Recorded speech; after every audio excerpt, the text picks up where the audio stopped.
Hello students, तो students एक और नया वीडियो एक्सरसाइज 8.2 का क्वेश्चन नंबर 2 तक हम लोग कंप्लीट कर चुके थे। चैप्टर चल रहा है इंट्रोडक्शन टू ट्रिग्नोमेट्री बच्चों। तो चलिए शुरू करते हैं एक प्यारा सा ये खूबसूरत सा एक और क्वेश्चन नंबर 3।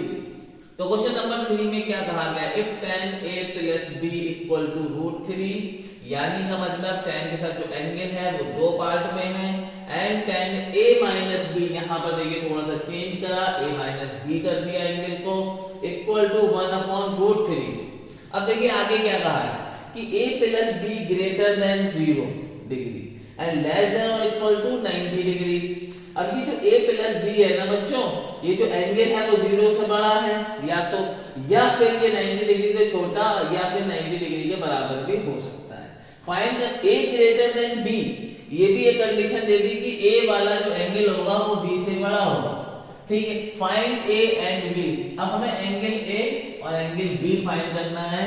तो बहुत अच्छा ये सवाल है, बहुत इंपॉर्टेंट ये सवाल है एग्जाम के पॉइंट ऑफ व्यू से, तो इस पे इंपॉर्टेंट लिख लीजिए और चलिए शुरू करते हैं। देखिए tan a प्लस b, यहां से हम लोग अपना सॉल्यूशन करेंगे। tan a प्लस b क्या दिया है बच्चों, tan a प्लस b क्या दिया गया है बच्चों, tan a प्लस b क्या दिया गया है बच्चों, √3 दिया गया है। ठीक है, tan a plus b equal to क्या दिया गया है, √3। और जैसा कि हम जानते हैं कि tan √3 किसकी वैल्यू होती है, tan √3 कहां पर आता है, tan 60 पर आता है √3। tan 60 पर क्या आता है, √3 आता है। tan वाली लाइन लिख लो, tan वाली लाइन भूल गए हो तो लिख लो। tan की लाइन मैंने आपको क्या बताई, 0 degree, 30 degree, 45 degree, 60 degree, 90 degree. और यहाँ पर क्या करना है, 0 के नीचे 0 लिख देना, फिर 30 के लिए 1/√3 लिख देना, और 45 को ये वाला 1 दे देना, और 60 को ये √3 दे देना, और 90 पे इन्फिनाइट लगा देना। ये tan के लिए एक लाइन याद करनी है सिंपल सी। क्या 0 डिग्री पे tan कितना होता है, 0 होता है। 30 डिग्री पे कितना होता है, 1/√3 होता है। 45 पे 1 होता है, 60 पे 3, और 90 पे इन्फिनाइट होता है, नॉट डिफाइन होता है। तो tan 60 इक्वल टू √3 होता है। देख लो यहाँ पर टेबल आ चुकी है। अब देखिए अगर tan पे 60 पे ये √3 वैल्यू मिल रही है, और तो tan का कोई दूसरा एंगल नहीं बन सकता tan के साथ जिस पे √3 मिल जाए। tan के साथ कोई दूसरा एंगल नहीं मिल सकता जिस पे √3 बन जाए। 60 पे √3 मिलता है तो 60 पे ही √3 मिलेगा, और यहाँ पर a प्लस b पे भी √3 मिल रहा है। इसका मतलब क्या हुआ, ये जो एंगल a प्लस b है वो 60 डिग्री ही होगा। ये इक्वेशन नंबर 1 बन गई। तो देखा बच्चों कैसे इक्वेशन नंबर 1 मिली। और इधर आ जाइए, यहां पर दूसरी तरफ आ जाइए, दूसरी तरफ देख लीजिए, tan a minus b equal to दिया है 1/√3। अब देख लो यहाँ पर टेबल में tan 30 पे मिल रहा है 1/√3, और tan 30 पे अगर 1/√3 मिल रहा है तो फिर कोई दूसरा एंगल नहीं बन सकता जिस पे 1/√3 मिल जाए। इसका मतलब ये वाला जो एंगल है वो 1/√3 30 पे मिल रहा है, ये जो एंगल है वो 30 के बराबर है। यानी मतलब हम लिख सकते हैं tan 30 पर हमें मिलता है 1/√3। तो tan 30 पे अगर 1/√3 मिल रहा है तो a माइनस b जो है वो 30 ही होगा, इसके अलावा कोई एंगल हो नहीं सकता। तो a माइनस b को लिख दिया हमने 30 डिग्री। ये इक्वेशन नंबर 2।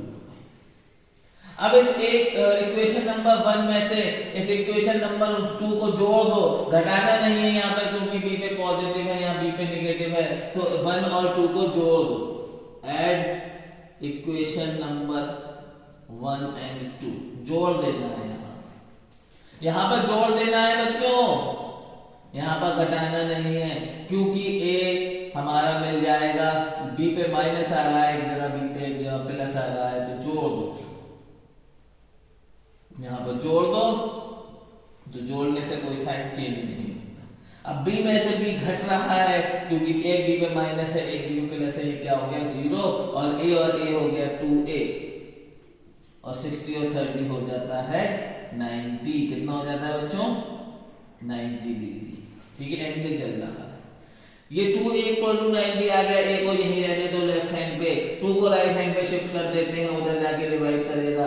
2 1 द 2 45 द 90, तो a की वैल्यू आ गई 45 डिग्री। ए की वैल्यू कितनी आ गई बच्चों 45 डिग्री आ चुकी है। इस ए की वैल्यू को इक्वेशन नंबर फर्स्ट में पुट कर दो।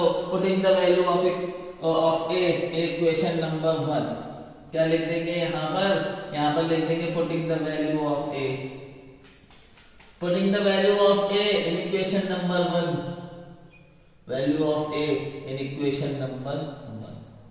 इक्वेशन नंबर 1 में बच्चों रख देना है। इक्वेशन नंबर 1 में रखते ही देखो बी की वैल्यू मिल जाएगी। कितनी आसानी के साथ ये सवाल कंप्लीट हो जाएगा।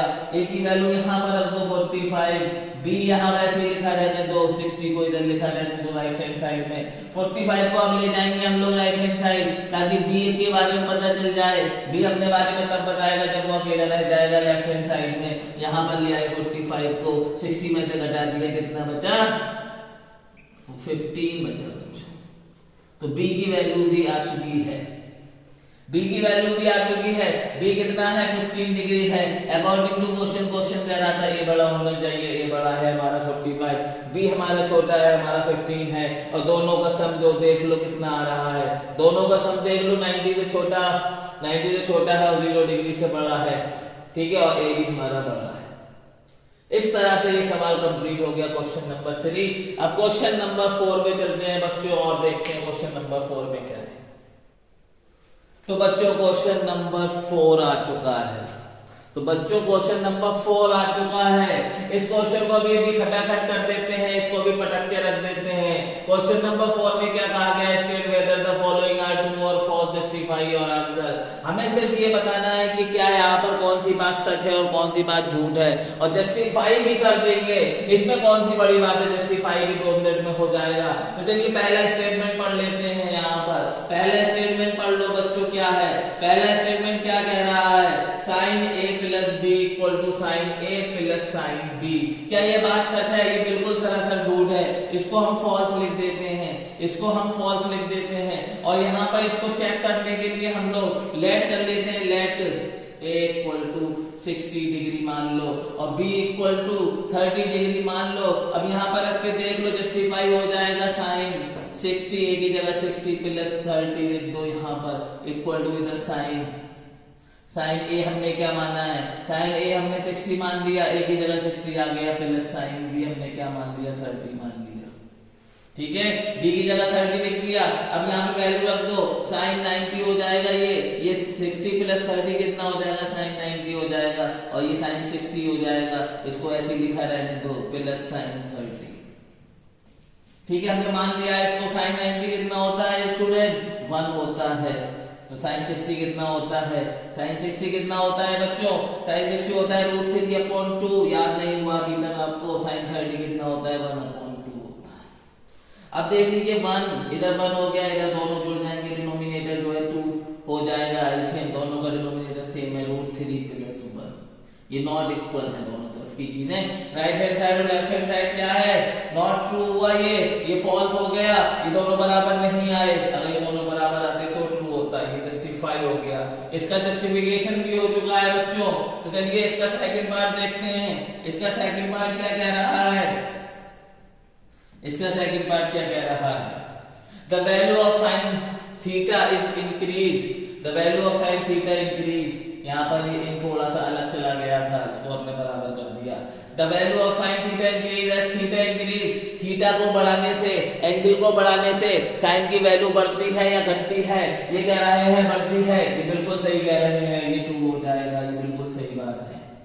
यहाँ पर बच्चों मैंने आपको क्या बताया, साइन के लिए कैसे कर लिया करो, साइन के लिए क्या कर लो, 0 डिग्री लिख लो, 30 डिग्री लिख लो, 45 डिग्री लिख लो, 60 डिग्री लिख लो, और फिर लिख लो 90 डिग्री। अब इनके ऊपर एक नंबर लिख लो 0 से, 0 1 2 3 4, ये नंबर लिख लीजिए। अब एंगल के नीचे क्या करना है, √2 लिख लो।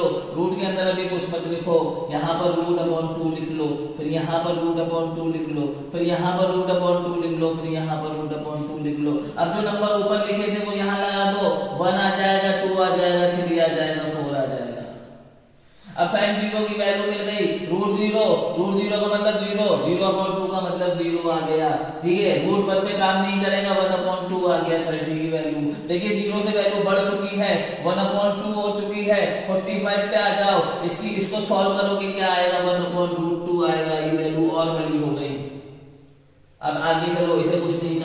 इसको सॉल्व नहीं करना, ये सॉल्व है पहले से, ये वैल्यू और बड़ी हो गई। अब रूट 4 का मतलब क्या होता है, 2 होता है, 2/2 क्या हो जाएगा, 1 हो जाएगा बच्चों, ये वैल्यू बढ़ गई। इसका मतलब क्या हुआ, ये सेकंड पार्ट क्या कह रहा है, अगर हम थीटा बढ़ाएंगे तो वैल्यू इंक्रीज होगी साइन थीटा की, और बिल्कुल सही यहां से प्रूफ भी मिल गया। थर्ड पार्ट पे आ जाओ बच्चों, थर्ड पार्ट में क्या कह दिया है इन्होंने, थर्ड पार्ट में क्या कह रहे हैं ये, चलिए इनकी बात समझ लेते हैं क्या कहा है इन्होंने। The value of cos theta increase as theta increase. ये बिल्कुल गलत बात है, cos में ऐसा नहीं होगा, इसको हम फॉल्स कह देंगे, इसका जस्टिफिकेशन कर देंगे।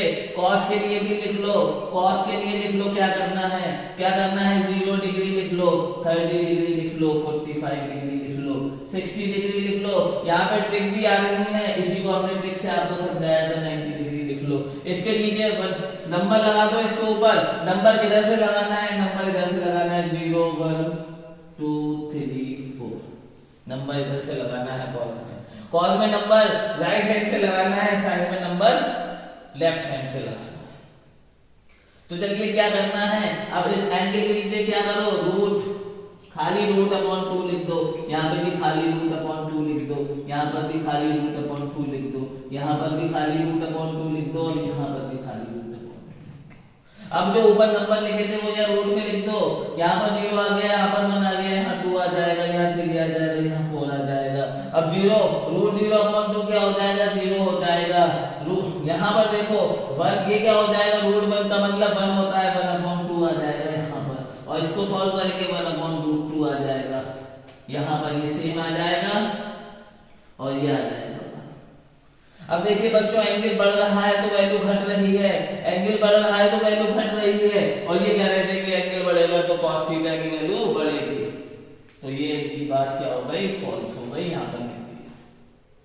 तो बच्चों यहाँ पर हमारे कितने पार्ट हो गए, यहाँ पर हमारे 3 पार्ट हो चुके हैं, हम 4th पार्ट करेंगे।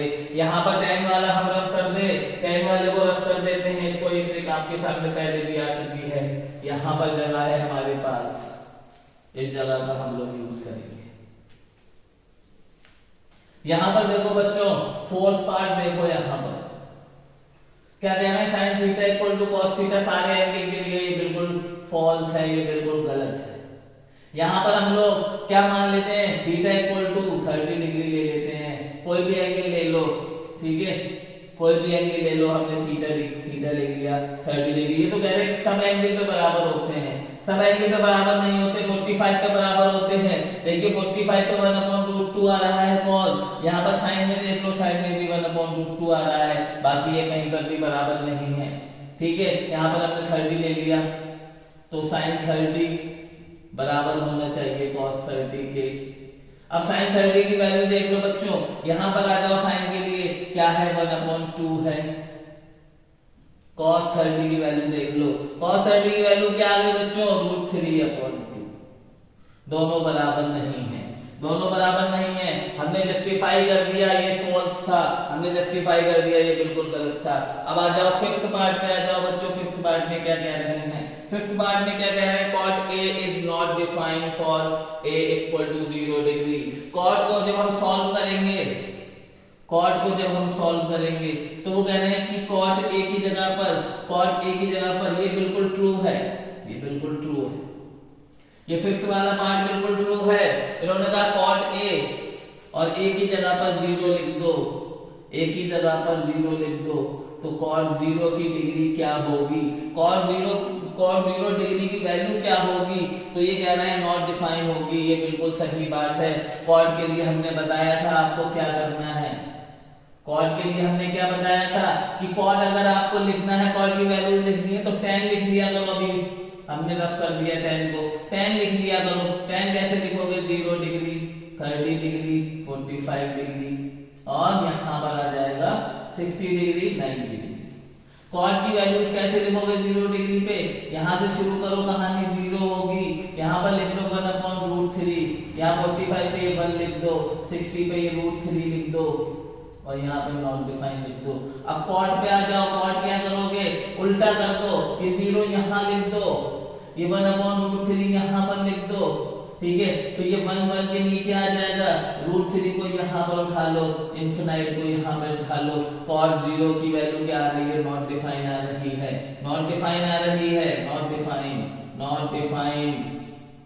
तो ये बात बिल्कुल सही थी कि cos 0 पे जो वैल्यू आती है वो नॉट डिफाइन होती है, लेकिन उसी वैल्यू को अगर हम tan में देखें नॉट डिफाइन कहाँ पे होगी, tan 90 पे नॉट डिफाइन होती है, tan 0 0 होता है। ये मैंने आपको साइन की ट्रिक बता दी, यहाँ पर cos की ट्रिक बता दी, यहाँ पर tan की ट्रिक बता दी, यहाँ पर cos की ट्रिक बता दी। साइन का उल्टा कर देना, रेसिप्रोकल ले लेना तो cosec आ जाएगा, cosec का cos का रेसिप्रोकल ले लेना तो sec आ जाएगा। सारी ट्रिक्स यहाँ पर हो चुकी है। एक्सरसाइज 8.2 कंप्लीट हो चुकी है। नेक्स्ट वीडियो में ला रहे हैं एक्सरसाइज 8.3।